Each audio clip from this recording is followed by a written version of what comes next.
Alessandra visits Duke Edgar, who proposes marriage.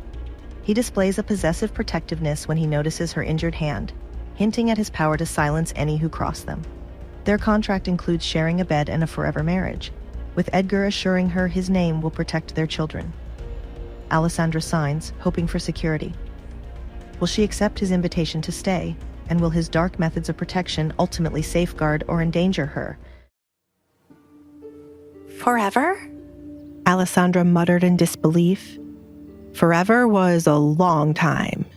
Was she wrong to believe he would only want to do this for maybe a year or two? Wasn't that what the people in the books she read did? Yes, forever. Do you plan to break your wedding vows? Till death do us part. Edgar grinned, enjoying the look of horror on her face.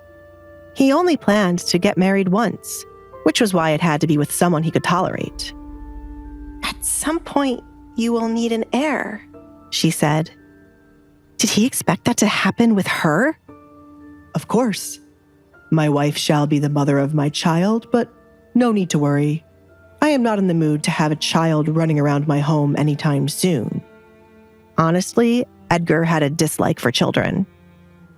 You wouldn't mind me having your child? Alessandra didn't know how she fell into this hole of confusion, but she would really enjoy Edgar's help to pull her out of it quickly. You're starting to annoy me by not understanding what is simple, Alessandra. But I guess it would be a shock for you. Yes, I wouldn't mind you having my child one day, Alessandra. If I did mind, we wouldn't be here discussing marriage.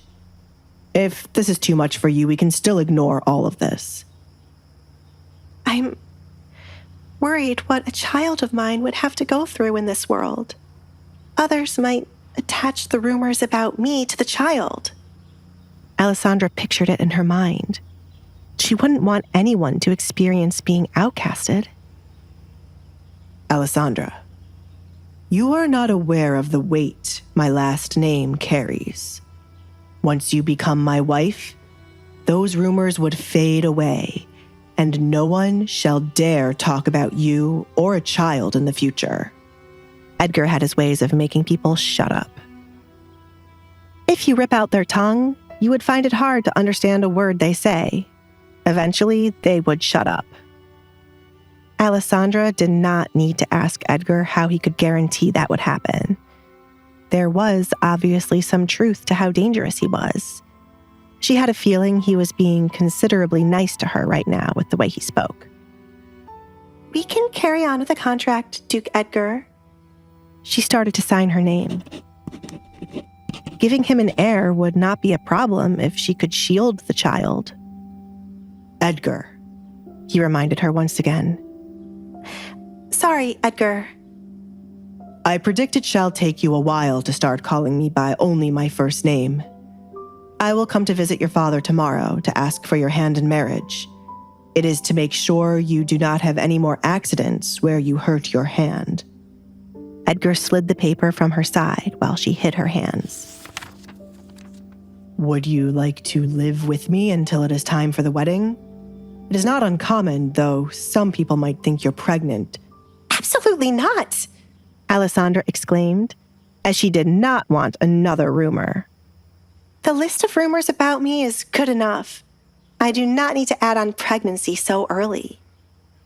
Edgar scoffed, feeling a sense of déjà vu with her response. Anyone who would believe I have gotten you pregnant before marriage would be an idiot anyway. Then again, there are rumors that I sneak women into this house at night. Do you?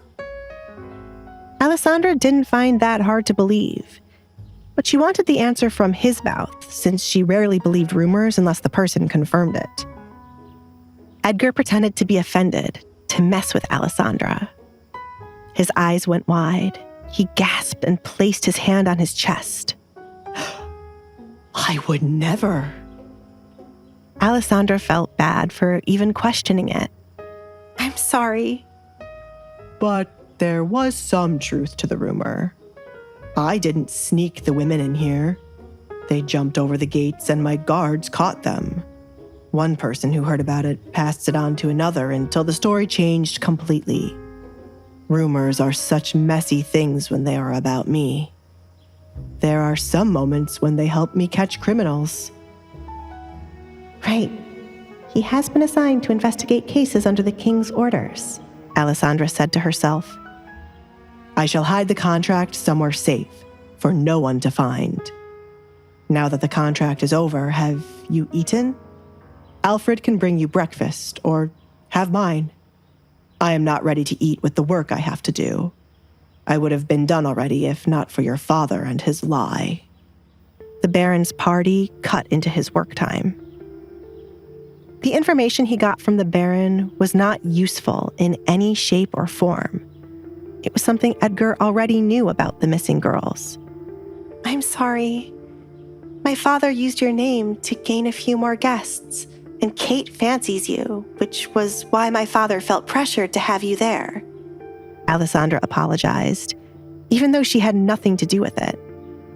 She cared for her father and did not wish to see his reputation falter. He loved it more than anything. After her mother ran away, it was the only thing he seemed to love, until he met Katrina. Your father, stepmother, and sister shall not gain entry to my home after we are married. I am sure by now you know the type of people they are, and if you found them to be tolerable, you wouldn't be looking to marry a stranger to get away from them, said Edgar.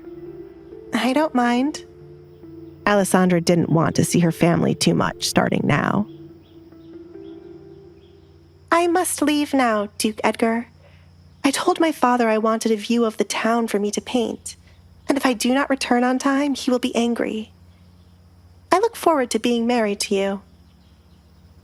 I hope my life becomes a bit more interesting with you around, Alessandra. Come, I will walk you out. Edgar stood up from his seat. He could hardly wait for the king to find out about the woman he was marrying. It would teach the man to stop meddling in his friend's affairs. Thank you. Alessandra accepted the Duke's hand when he came to help her. You have a beautiful home. I am jealous of your paintings. Do you enjoy painting? It was the second time he heard her mention painting. He did not necessarily care about the art. He only brought it because of his mother badgering him to add more to his home. I do. It is relaxing and a fun way to pass time. It takes a bit of practice, but nothing will compare to the feeling when you finally nail the look you've been going for. Alessandra was so focused on talking about paintings, she did not realize she was still holding onto Edgar's hand. Edgar did not mind it, as he liked listening to her speak so fondly about her hobby. Then I shall buy a couple of your works. What? Why? Alessandra choked up. She had never let anyone see her work for them to be able to buy any of them. I am not a professional. I should at least buy it from someone I know. I have no idea who the people are that made the art in my home. Pick out the best ones you have to be placed around my home. I shall let Alfred take down some of the ones I have placed up. Are you crazy? Alessandra asked without thinking. Why on earth would he waste money on her paintings and take down the beautiful ones he had up? No. My doctor said I am not crazy as long as I don't... Never mind. This shall be your home too, so you're free to decorate it as you see fit as the lady of this house. You should add pieces of what you like to make yourself at home, and I shall pay for it. That makes sense, Alessandra muttered, now understanding what he was doing.